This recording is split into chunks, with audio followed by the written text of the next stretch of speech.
September 6th, 1996. Tupac Shakur is the most successful hip-hop artist in the world. He's no different than the king of rock and roll, Elvis Presley. Tupac was a king of rap. To his legions of fans, he's the ultimate gangster rapper. Thug life, that's my comment. He's the angry voice of urban America. Yes, I am gonna say that I'm a thug. That's because I came from the gutter. People in the hood call him Black Jesus. They was like he was sent here to save us. But to the authorities and to his rivals within the world of hip-hop, he's seen as a threat. You know, America eats its babies. No matter what y'all think about me, I'm still your child, you know? He said many times, I'm going to die. I'm going to go out in a blaze of glory. And soon, that prophecy will come true. This is the story of the final hours in the life of Tupac Shakur.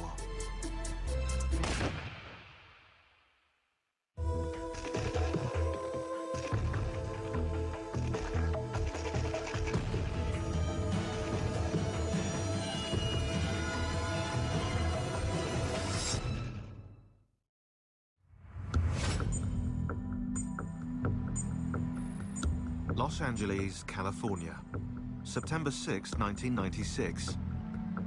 It's 11:30 p.m. and Tupac Shakur leaves Lacey Studios in downtown LA, where he's just finished shooting his latest video.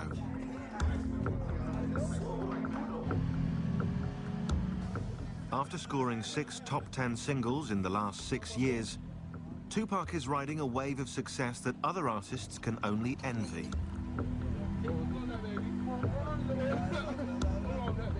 But in just 24 hours, that ride will come to a sudden and brutal end. After driving to his mansion in the LA suburb of Calabasas, Tupac, exhausted from the video shoot, steals a few hours' sleep.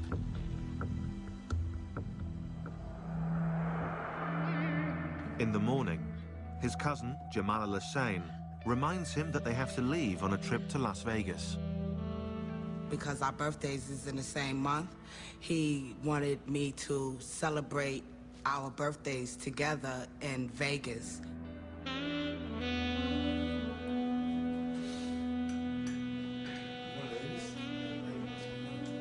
Tupac is going to Vegas to catch a boxing match and then play at a local club. With him is his live-in girlfriend, Kidada Jones, daughter of legendary record producer Quincy Jones.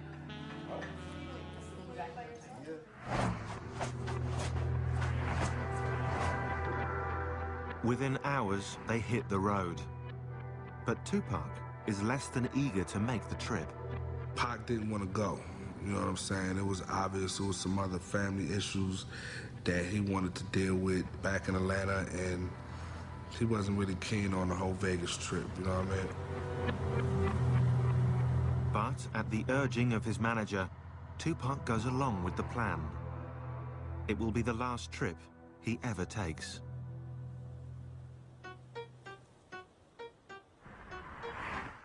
Five years earlier, back in 1991, the only plan for Tupac Shakur was making it to the top in the competitive world of hip-hop.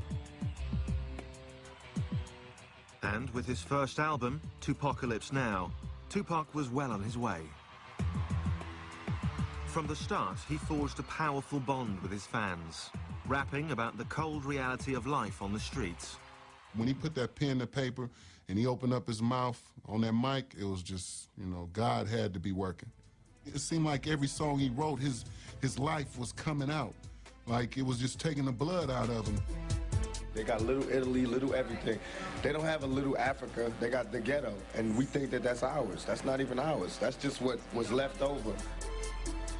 His songs stood up for the powerless, the poor, the forgotten, those with no political voice in society.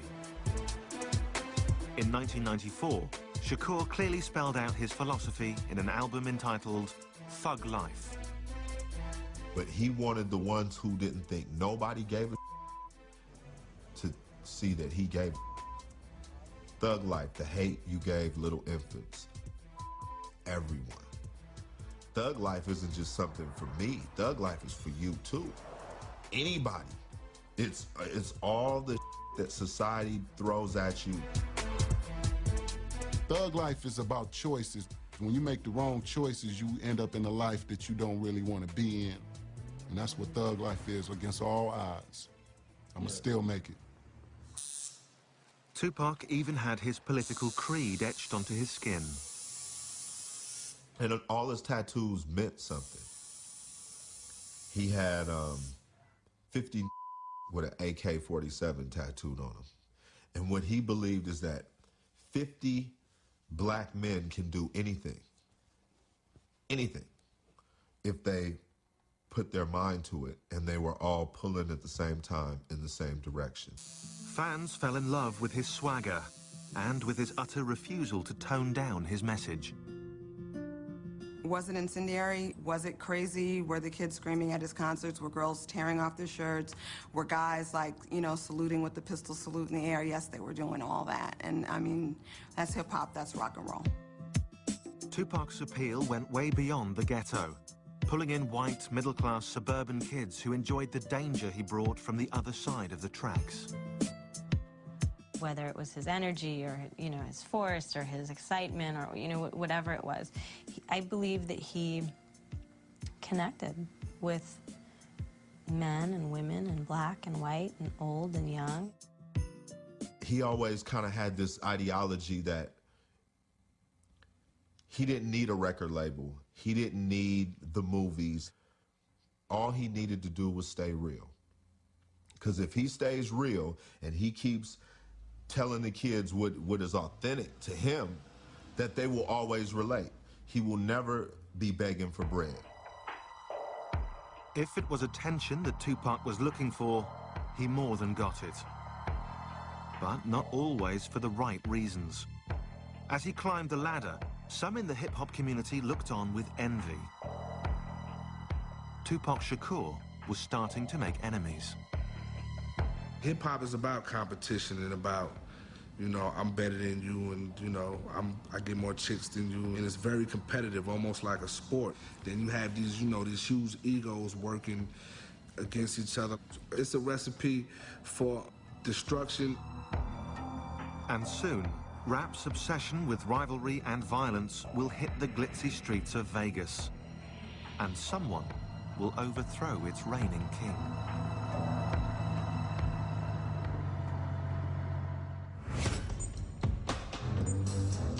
September 7th, 1996, 3 p.m. Tupac Shakur has arrived in Las Vegas, Nevada, where he's scheduled to watch a boxing match and perform at a local club. It's a performance he will never get a chance to give. In less than 9 hours, he'll be gunned down in cold blood. After leaving his girlfriend and cousin behind at the hotel, Tupac kills time before the boxing match by hitting the casino tables.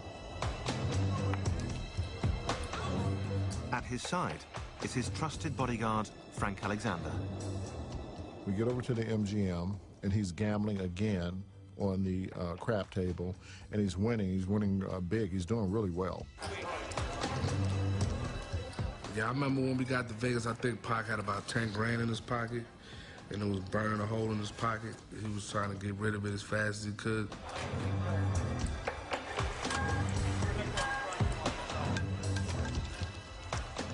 At the table, Tupac is joined by members of the Outlaw Immortals, his backup group. They were his singers and his friends that were on a lot of the songs that you know, he was doing at that time. As usual, everywhere Tupac goes, a crowd follows, especially women. Tupac and women. The women were a dime a dozen. They were there, the groupies, from the movie sets, from the video sets, from the studio, from Italy, wherever. In the casino, as in life, Tupac plays for high stakes. Riding high in the charts, he can afford to gamble.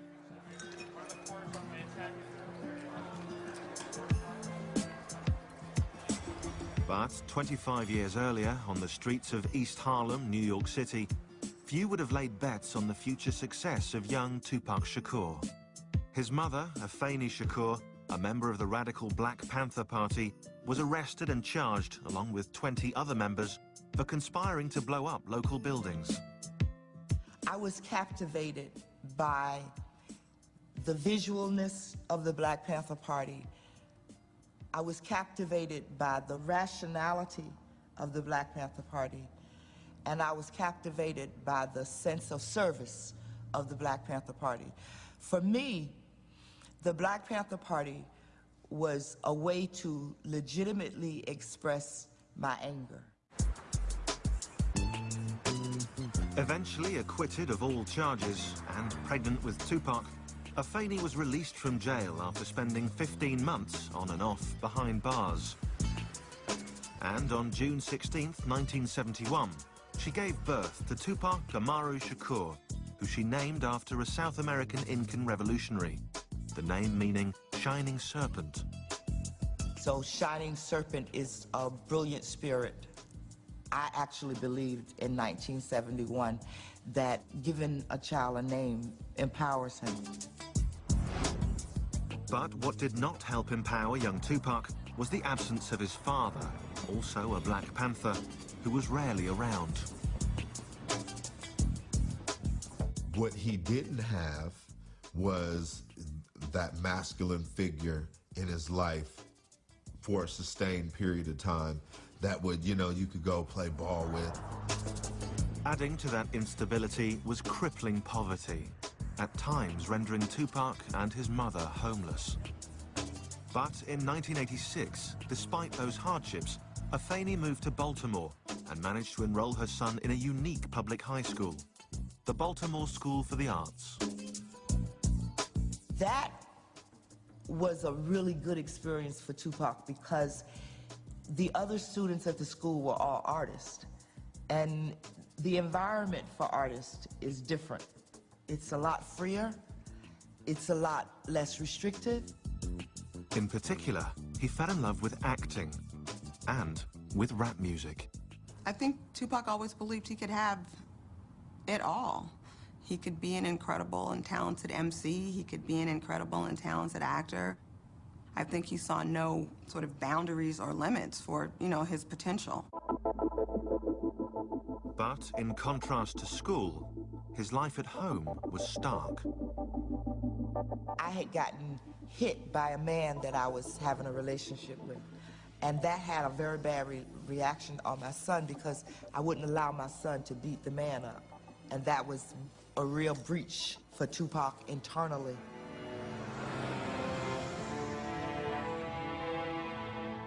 In June of 1988, to protect her son from their troubled home life, Afeni sent Tupac to the other end of the country to live with a friend in Marin City, California.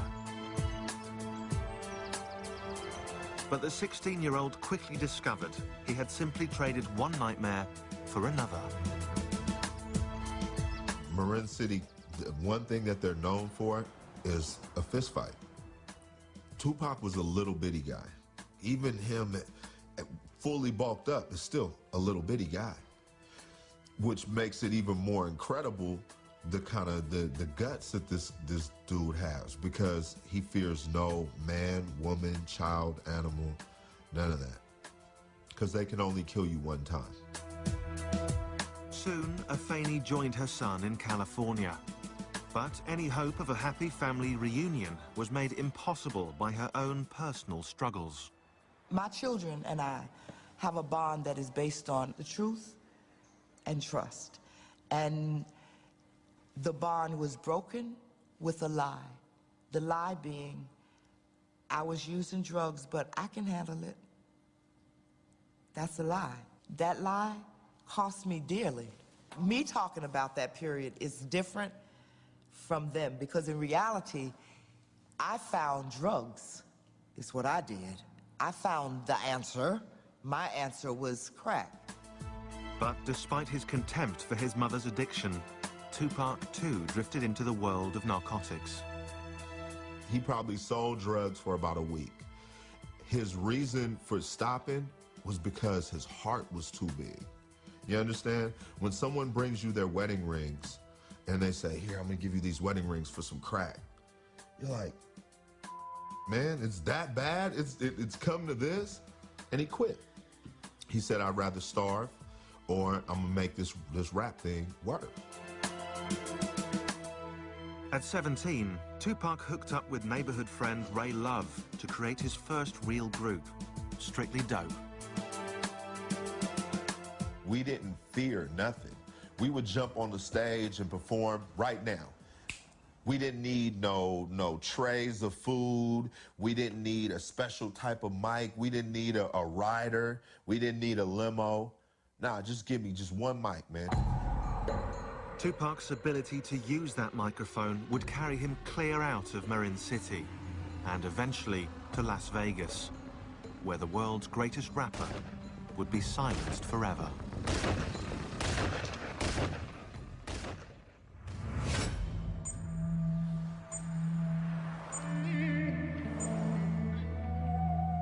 September 7th, 1996, 6:15 p.m.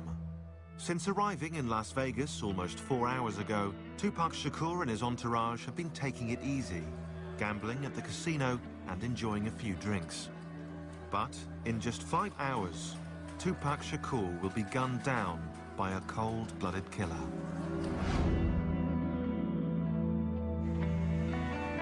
On the invitation of his manager and CEO of his record company, Suge Knight, Tupac heads out to see a much-anticipated heavyweight title match between Bruce Seldon and Tupac's close friend, Mike Tyson. Mike and Pac definitely had a friendship, a special kind of relationship with each other.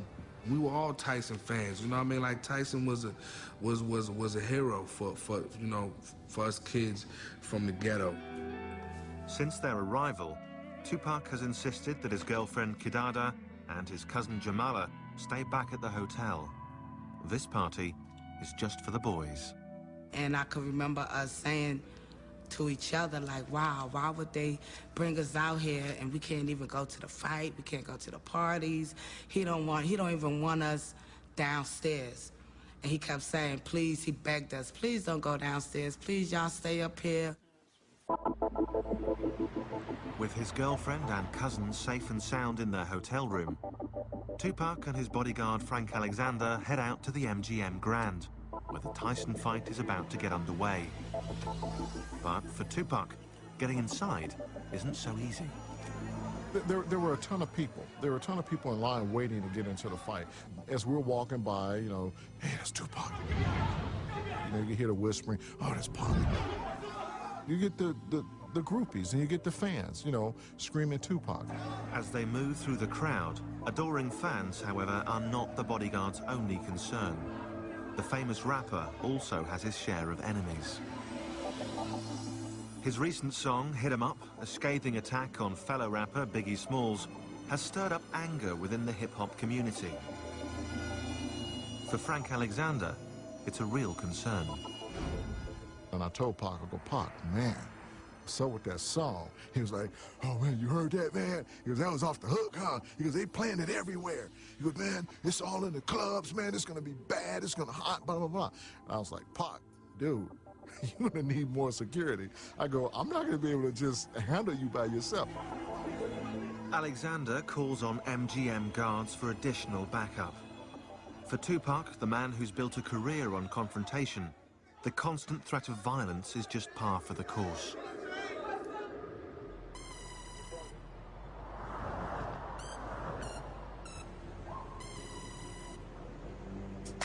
But back in 1990, only 6 years earlier, few had ever even heard of Tupac Shakur.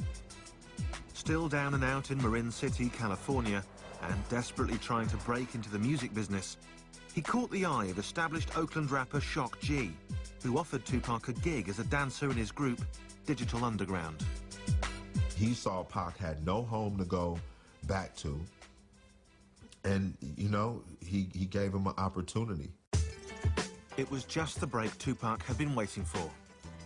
Suddenly, the teenager was circling the planet on a world tour. Tupac had a lot of fun running around with Digital Underground. They were calling from Japan, and they were calling from London, and they were calling from Italy, and they were calling from Australia. A natural showman, Tupac graduated from just dancing to stepping up behind the mic. The move was an immediate success. Pac was a master at, he could take your style and do it a little bit different or a little bit better than you. And that was something. And so that's how he dealt with every situation. Soon, Tupac had his first record deal. And in November 1991, Tupacalypse Now was released. The album featured a strong and sometimes contradictory mix of violent anthems and compassionate social commentaries about poverty, broken homes, and drug abuse. If you look at his music, he had songs that were so negative about women and talked about them like they were just nothing. And then he had a whole series of other songs where he was putting all women, mothers and black women and all women on such a pedestal. He was a complicated guy. In his writing, Tupac drew from his various experiences. Raised in a politically charged Black Panther home, exposed to the fine arts, and schooled on the streets. He was a poet, you know what I mean, first. I think Pac was just so in tune with himself that he can do whatever kind of song and not feel like if people hear it, they're gonna think I'm weak. He's a fan of himself as well. He would go, listen to what I said. Oh my God, the boy is nice. And this is how he would say it. He'd be like, oh my God, the boy is nice. Yo, Jamala, listen to this. This is how I kick it. And he would recite a little verse out that song, and he'll go, ooh, I'm so nice, I'm so nice, I'm killing them, I'm killing them. I'll be like, Pac, he is crazy. Since he was a kid, Tupac had also fantasized about becoming an actor. And in 1991, he made his second dream come true. He starred in the critically acclaimed film, Juice. Juice came out. When I went to go see it, the girls were screaming. That was fly. That was some to see. From the moment Juice came out, everybody was talking about Pac. It was just obvious that, you know, he was on the verge of something really major. That role helped him more than the music did. He would come downstairs and he would like spread his legs apart and his arms, shake his jewelry off and everything, pull his collar up and say, I'm a legend in my own time. And I would say, Dag, Pac, man, in another 10 years, you're gonna be the most powerful man in America. He was like, yeah, watch and see, I am. Things were looking good for Tupac. The following year, his mother, Afeni Shakur, now clean and sober, re-entered his life. Once again, they were a family. I discovered that when a child says to you, you're my mother, when they give you authority over their lives as their parent, that they can withdraw that authority. And my children withdrew it. I didn't take it back. They gave it back to me. But with the good came the bad. In 1992, Tupac was arrested for allegedly attacking a limo driver. In 1993, he was charged with assaulting another rapper with a baseball bat. In another incident, he was charged with attacking film director Alan Hughes with a weapon. In Atlanta, Georgia, he was arrested, although later released, for the alleged shooting of 2 off-duty policemen. It seemed that Tupac Amaru Shakur was taking his gangster image rather too literally. Well, Pac, you got to realize of, you know, where he come from and his family's history with the police. And they hated Pac. They hated Tupac. I don't know if it was that his heart was a Black Panther heart. I don't know if that was it, but Tupac just had no patience for law enforcement, and I don't know that he had respect for law enforcement. And so I think, why were the authorities mad? Because Tupac was thumbing his nose at them and worse. Mr. Shakur, can we get a comment from you at all? Hell no. No. Thug life. Thug life. Thug life. That's my comment. What's that mean? I don't understand. This is yours. Pac always felt like he would be a statistic. But he said, if I'm going to be a statistic and America's going to thoroughly me over, I'm gonna be the ultimate statistic that I can be. In the battle between Tupac the artist and Tupac the streetwise thug, it appeared that the dark side was winning. And soon, on the streets of Vegas, on a warm summer's night, that darkness will swallow him whole.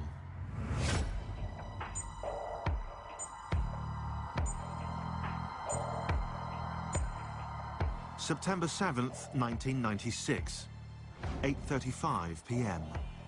Tupac Shakur has just finished watching a boxing match at the MGM Grand, where his close friend Mike Tyson pulverized his opponent Bruce Seldon in less than 2 minutes.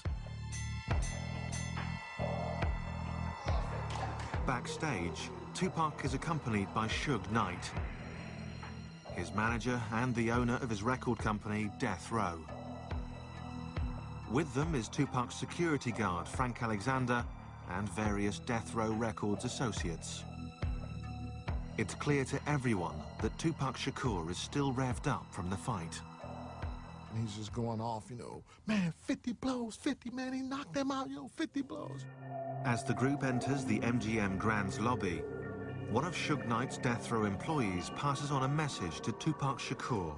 One of Suge's guys, his name is Trevon, came over and whispered in Tupac's right ear. Trevon has spotted a man in the hotel lobby that he claims robbed him a few weeks earlier. The man is also a member of the Southside Crips, sworn rivals of another big LA gang, the Bloods, with whom Death Row is said to be affiliated. Tupac Shakur, the king of gangster rap, decides to teach the man a lesson. And Pac just ran up on him and...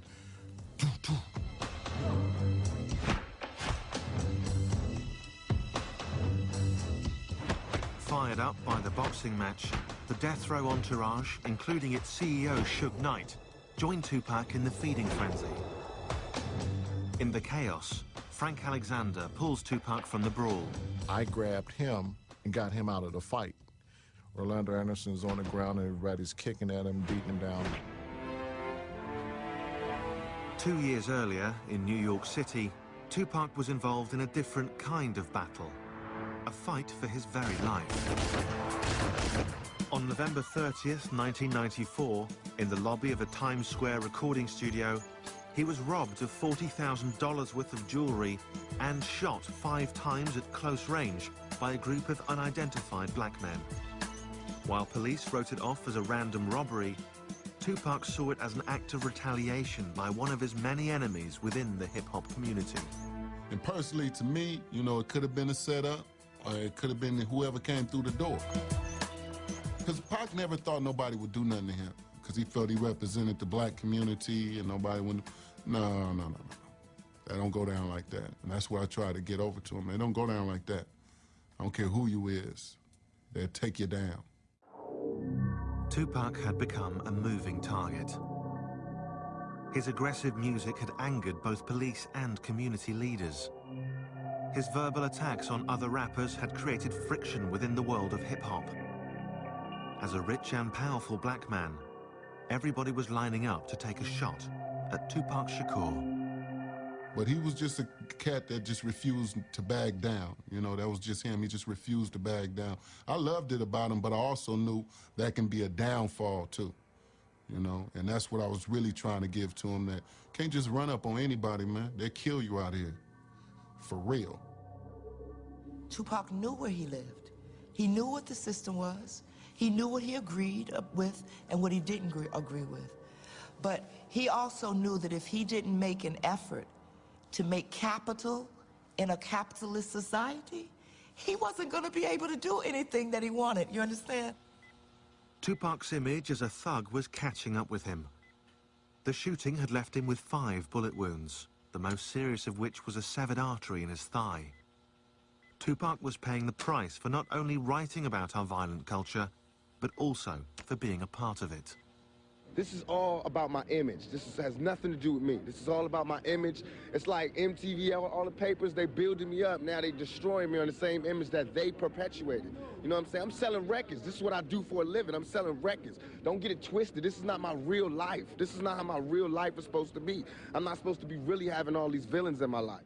You can't blame a rapper for murders unless you're gonna blame Arnold Schwarzenegger for all the people he killed in Terminator. You know what I'm saying? How you gonna blame a rapper when we only speak it, and then you got actors who show it, but you don't blame them? Less than 5 hours after his operation, and against doctors' advice, Tupac Shakur checked himself out of the hospital. He had other problems to deal with. The rapper was due in court to face rape charges brought by a 19-year-old woman. Charges he angrily denied. Why am I in court? You know what I'm saying? Get my life ripped apart. But I'm here, I'm gonna go through it just to show that I have faith in the American system. But soon I'm gonna go crazy. Acquitted of sodomy and weapons charges, Tupac was instead convicted of forcibly touching the woman's buttocks, a felony sex abuse charge. He was given the maximum sentence, up to 4.5 years behind bars. To his legions of fans, it seemed that the law was making an example of Tupac Shakur. Pac was the one that had the biggest mouth and would say it the loudest and say it to anybody, you know what I'm saying? There was times where he said it even to his mother. I'm loud, I didn't shut up. But I didn't think they was gonna take it this serious. Me keep talking out, I didn't think it was gonna be a matter of life and death. What did you do? What happened? Can you tell us? While at the Clinton Correctional Facility in upstate New York, Tupac seemed to undergo a startling transformation. The king of gangster rap publicly denounced thug life. Well, you got to realize when Pac was in jail, you know, jail will make you start thinking. And you're gonna do anything you can to get out of jail, you know? So, to me, when he denounced thug life, it was like, you know, I'm only playing. Let me get up out of here. But getting out of there wasn't so simple. Obviously, Pac was in a dire position, being incarcerated and, you know, his money being dwindled down because of all the cases and, you know what I mean, fighting these bogus lawsuits and all of that. In exchange for signing with Death Row and taking him on as his manager, Suge Knight promised to get Tupac out on bail. And soon enough, the all-powerful godfather of hip-hop made it happen. I never saw the contract. I just remember the phone call. You know what I'm saying? Calling us saying, you know, I'm on Death Row now. You know, I just signed with Death Row. They tried to control Tupac. Even when they sent him to Death Row, they thought Suge was gonna be able to control him. But you know, that was just like putting a flame with some dynamite. That's gonna blow.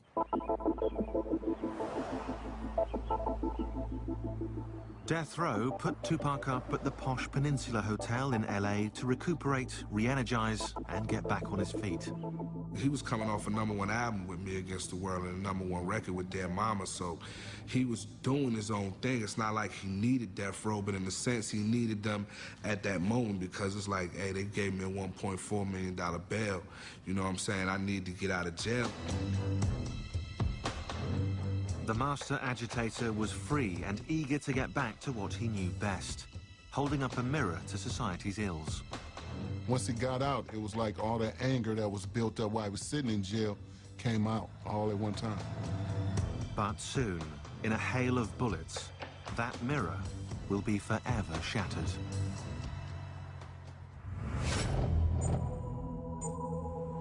September 7th, 1996. 9 p.m. Las Vegas, Nevada. After beating up an alleged Crips gang member in the lobby of the MGM Grand Hotel, Tupac and his entourage make their way back to their rooms to change before heading to Club 662, where Tupac is scheduled to play. In less than 3 hours, Tupac Shakur will be left for dead. I remember Tupac coming back to the hotel, and he was really excited. So he came upstairs and he was like, Jamala, you wouldn't believe it. I did a 1-2 on a dude. I knocked him out. I did a Mike Tyson on him. He didn't really get into details about who he was fighting or what the fight was about, but he was really happy that he got a chance to test his ring out on somebody's face. While getting dressed, Tupac decides not to wear his bulletproof vest, a garment not out of place on a man with so many enemies. I remember Castro saying to Pac, you know, you should put your vest on. I think you should wear your vest tonight. You know, Pac saying, nah, it's too hot. I don't want to wear my vest tonight. It's too hot for that. Normally he wouldn't leave without it, but this time he left it. He didn't have it with him.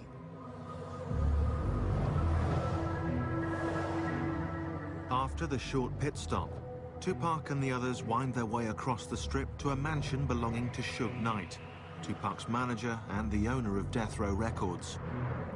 Suge and Tupac disappear briefly while the others wait impatiently.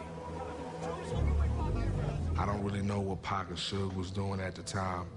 You know what I mean? I just know we was waiting and I was ready to go. Almost everything in Suge Knight's mansion is red, the official color of the Mob Piru, an offshoot of the LA gang, the Bloods. He wore a lot of red. You know, it was his choice of color. He was from Compton. His hood, his set were of, you know, Bloods. So by him wearing red, if that's what he was representing, then that was on him. Some felt that by associating with a record label connected to the Bloods, Tupac was making himself yet more enemies. This time with the Bloods' arch rivals, the Southside Crips. But his bodyguard, Frank Alexander, saw it differently. Tupac was not gang-related. If you want to represent a color with Tupac, it would have been green, and that's the color of money. After about half an hour, with Tupac and the others ready to leave for Club 662, Tupac makes an unusual request to his bodyguard. I was walking to the car with Suge and with Tupac, and I was actually opening up the back door to get in the back seat. And Pac stopped and said, no, take the keys and go drive the Lexus with the Outlaws in it, because we're going to be drinking and you're going to be the designated driver to drive us back after we've finished partying over at 662. Tupac's last-minute arrangement comes at the urging of Suge Knight, who wants to talk privately with his star rapper. The procession snakes its way back to the Vegas Strip for the concert at Club 662, a concert he will never get to play. Less than a year earlier, Tupac had seemed invincible.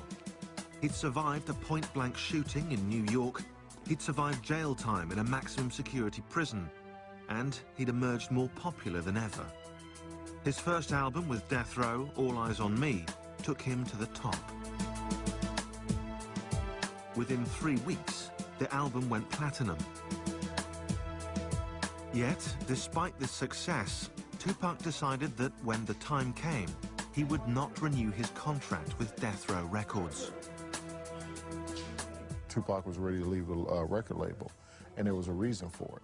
So, you know, that reason only his mom and the immediate people within his camp would know what that reason was.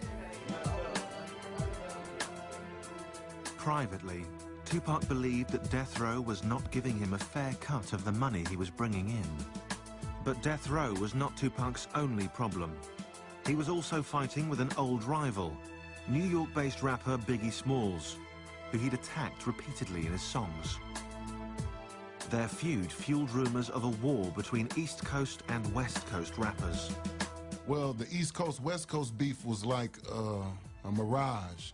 It wasn't true, you know, because all Pac is from the East Coast, all the Outlaws from the East Coast, you know? It was just a beef that he had with Biggie. Tupac had spent the last 6 years fighting with the cops, the courts, other rappers, and now violent gangs. It was getting increasingly hard to tell his friends from his enemies. Tupac had a lot more enemies than just, you know, Joe Blow rapper across the country. He comes from a family of people that don't just talk, they act. And they're educated. Pac's big mistake was speaking truth to power. And that's one thing when you're talking about a faceless government or the president. It's a whole nother thing when you're talking about people within the industry that you work or people within the streets. He didn't just speak truth to power when it came to the cops. He said about the dope dealers. He spoke truth to power all the time. When you have that level of honesty, they don't want you here. No one does. And now, as Tupac rides to Club 662 with Suge Knight, he has no idea that one of those enemies is about to strike back.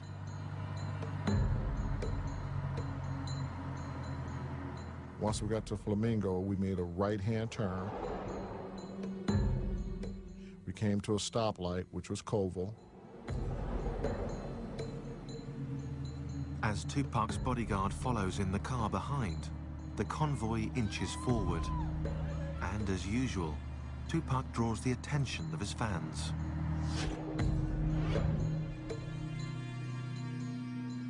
Then, suddenly, out of nowhere, a white Cadillac. As they got closer to the BMW, the arm came out and the gun just started firing.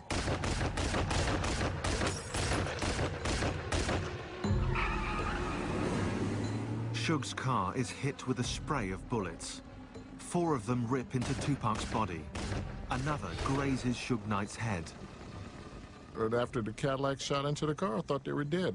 My reaction was to run up to the car, and instead the car took off. Suge's bullet-riddled BMW makes a hard U-turn and races off in the opposite direction. I didn't know what to think. It was a fog. It was a haze. Were these real bullets? Did they really shoot these guys? Badly damaged, the car soon blows its tires and breaks down close by. And, for the second time in his short life, Tupac Shakur is looking death in the face.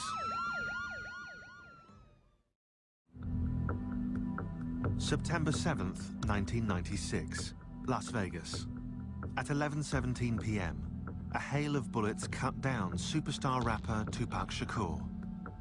Mortally wounded with a punctured lung, he's rushed to University Medical Center, where he undergoes 2 emergency operations. His right lung is removed to stop internal bleeding, and he's induced into a coma from which he will never awake.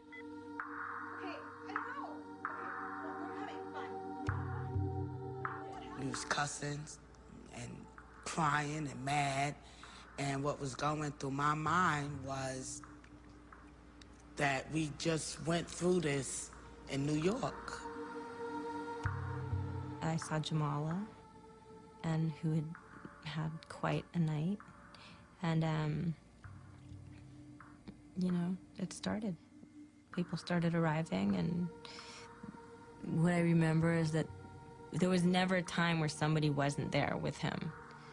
When I went in, he was, you know, in a medically induced coma, and I never thought he was going to die. Never. Not one time did I think he was actually going to die.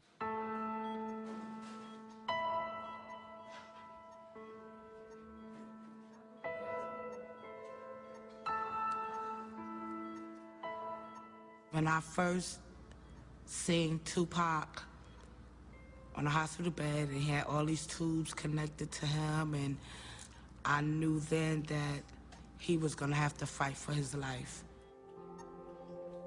For 6 days, Tupac remains in a coma. Throughout, his family gathers in an around-the-clock vigil, refusing to accept the inevitable. We all had this thing, and I guess he did too, is to where, like, Pac is indestructible.